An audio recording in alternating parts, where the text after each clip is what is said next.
right. Yeah, there we go. Clap it up, please.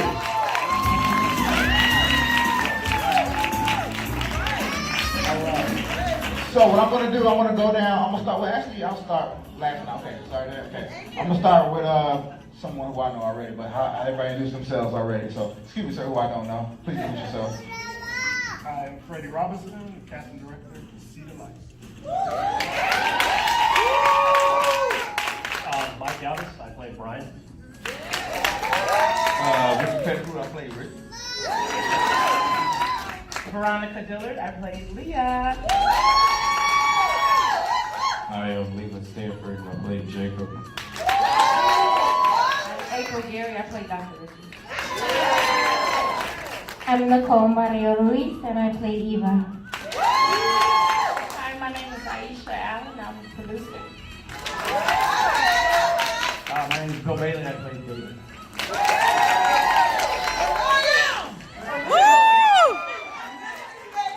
By the grace of God, writer, director, and producer of See the Light.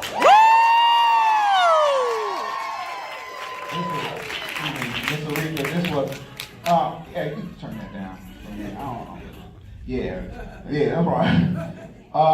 I gotta say, I am very, very thankful and humbled to watch this film. It really struck a chord with me and made me think about a lot of people that needs to see this and think about people who I thought about that goes through these trials and tribulations. So you captured the moments perfectly. So I want to just congratulate you and thank you for what you brought us.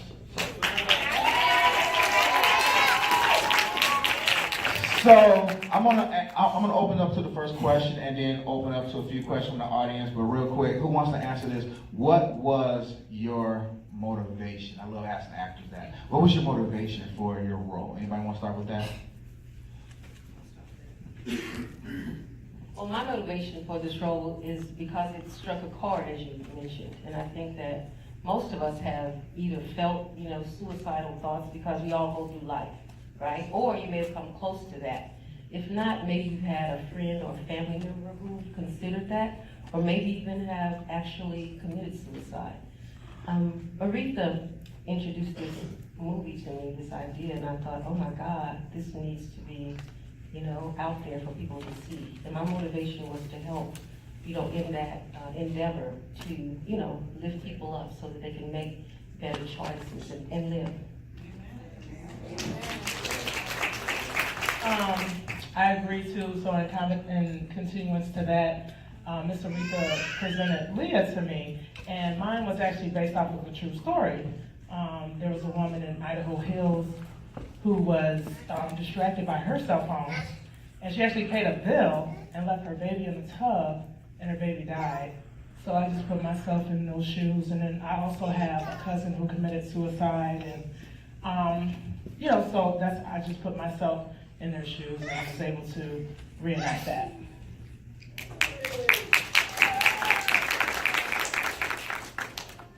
The motivation for me is we all struggle mentally through our own obstacles, trials, and tribulations, and we need an outlet. And I feel like watching a movie allows you to escape the reality and see that there is a possibility of help, regardless of what you're going through. So as an actor, I use my gifts, and it made room for the avenue for a lot of people to receive help and open up their minds and hearts to salvation. For me, my character is Eva. My motivation was I've been through the struggle. I tried to commit suicide twice, and something had to pull me out of it. It must have been God, and I still have faith at this point. I'm going through a lot at this point still. My grandma just passed. My uncle committed suicide, and I know it runs through families. It runs in genes. And mental health awareness and suicide prevention is so important in this country that most people don't even recognize it. Mostly men do not want to go get mental health services, and I feel like more people need to see a movie like this because it can help them, and it can help them, maybe go talk to somebody so they don't commit suicide, because they're the most likely to commit suicide more so than women. Absolutely, that's true facts. Real quick about the seeing the light part in the movie, it was dramatically, manifested with, an actual light. It's sometimes not always that simple. I wish we could have that light in our lives. What happened in your life where you actually saw the light, not necessarily in physical form, but like a light went off in your head? And you can definitely answer that because you went through your emotions. For me, it was really my kids. I thought, how would this affect my family? How would this affect my 3 sons if I take my life? And Phil, my partner, who is up there right now, it really took a big situation to happen between us before I realized how selfish I was being by trying to take my own life away from my children. I've experienced as well thoughts of suicide, and actually, the light for me was actually a song. So you know how music may uplift you? You turn on that song, and somehow it lifts your spirits, and that really picked me up. And instead of me thinking about, ending it all because I couldn't find a solution at the time, I just listened to the music. And it was like, it was God moved through that music, to help me feel better. And that's what worked for me. My instance is, during this time we were filming, I had just purchased an abandoned house to fix up in my senior year in college. So things were very rough for me, and mentally, you have to check into your foundation. And the Bible states, train up a child in the way that they should go so that when they're old, they won't depart from it. If you instill the proper foundation into the younger generation, they won't go nowhere. They'll check in and realize that, through God, all things are possible, and they'll rely on their faith, and God will pull you all the way through. It doesn't always have to be faith in God, necessarily. It has to be faith in whatever you believe in. So whatever you believe in, hold it tight, hold it close, and just know it doesn't necessarily have to be the typical Christianity God that people think of that makes you want to pull back from not taking your own life. There's many reasons people, have faith in humanity and what's going on in the world. Anybody wants to ask a question in the audience, just raise your hands and speak loud. Anybody comments, any props, anything you want to say? Sure, and be loud. Come on. It's okay. Go ahead. It's okay, be loud. So, how did you guys, cry? Because I'm trying to learn how to, cry without, how did you guys do that? Do you want to cry to get out of trouble, or do you want to cry? Anybody want to answer that?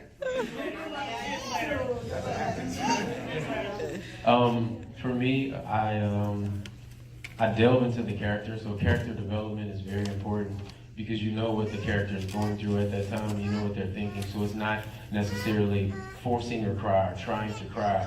Allow the emotions to affect you as your character, and whatever happens, happens, because sometimes you might not cry, but everybody else does. So it's about what the audience sees, so not necessarily portraying crying. Also, another tip is think of something that actually made you cry. So, if it was something that, a different loved one passing away, or, some grades you didn't get on your report card, and your parents got upset. So just think about that. Sure. Another question? The young lady that spoke about it's not always God. It might not always seem that it's not God to you, but it's God. Because God, all I want to say is because God works through a song, God works through people, God works through your children, and for me, God worked through my mother. Okay, so the light comes in all forms and fashion, but it is a light, and there is something that stops you, and that's the Holy Spirit, that is God. Whatever it is, that song,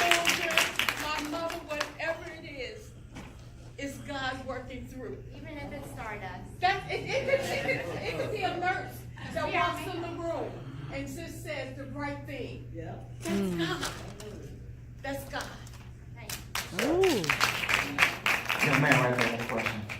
So I wanted to know the emotions you all were going through in the production of this short film, given y'all own backgrounds and stories and everything y'all went through, whether it was committing suicide or depression and all those thoughts. Like, how are y'all feeling like during this movie? Were y'all like sad? Was it easy? Like, how did I'll speak from a therapist role, and that is compassion and empathy. So what I wanted to portray was that someone cared and actually listened to someone speaking. And that's very important, that someone can listen to you and that you're communicating what you're feeling.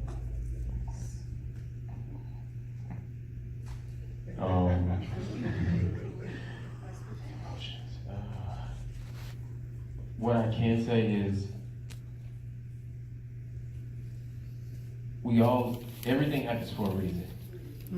So that allowing us to be a part of the film, we all brought our journeys to the character, and emotionally, everyone is in their own specific place in their journey, and mine was diligence, more so stay focused, don't give up, everything is possible, and Jacob allowed me to see things from a different light, placing a lot of, I guess, power in your family, knowing that we all are responsible to God, and everyone else is his children, so I can't be hung up on what is allowed to happen to me to make me grow to reach other people, because my character, he turns into a preacher. He wants to make sure that all the other sheep out there are taken care of through his loss, so there's pain and growth. And my character, I don't even have children, but just to say like, wow, why would a mother be that careless, to not think about her child? Like, you can't leave, like seconds, anything can happen. So I'm like, for someone to be blessed with a child, you should want to take care of that child in every instance that you can, and then just being built on my foundation and what my mom raised in me. And I lost my mom like 5 years ago, so it's a combination of life experiences and just, again, put that character development and putting yourself in that character's shoes. Last question. Oh, Oh, I see you talk. Okay. Now I got my ask questions. I was surely hoping that I would not be the last. This is such a phenomenal message to take on, the message of suicide, hope. So thank you, Aretha, for your vision and all who has partaken in it. I have to say, on October 19th, 2018 is when the Lord gave me the script. Yes. So October 18th, I had no clue that this was the next assignment. So that's exactly how God operates. One day, you think, that's why you have to be mindful of the plans you make and make sure they line up with his plans. Because one day I'm thinking I'm going one direction, the next day it was a total different direction, and my mission became different. That's beautiful, and we are here today, so thank you for that. One of the essential things that I noticed was I kept hearing the words of the word selfishness. Selfishness equaling out to the whole idea of suicide. So I wanted to know if there was a message in that selfishness and suicide might go hand in hand, and if so, what is that about? Technically, they view suicide as a selfish act because you're taking yourself away from everybody else. No, I said that's pretty much what the overall view was. So I would like to know, how does that go hand in hand? If it does, if it does not, how does that affect what someone that's going through that situation may feel, or the family members or friends involved? As far as selfishness goes, I think people from the outside can see what's going on, and they think how selfish it would be for you to take your own life and leave me, or leave me with the kids, or leave your kids or your family or anybody.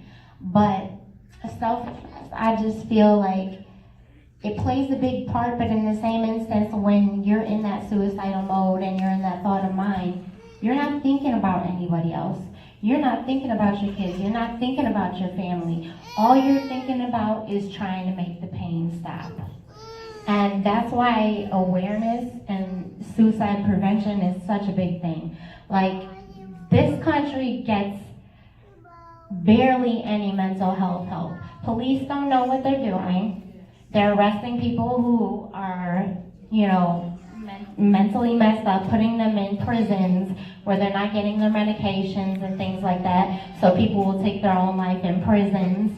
But yeah, selfishness, I know it does play a role, but in that moment, the person who's trying to commit suicide does not think about that.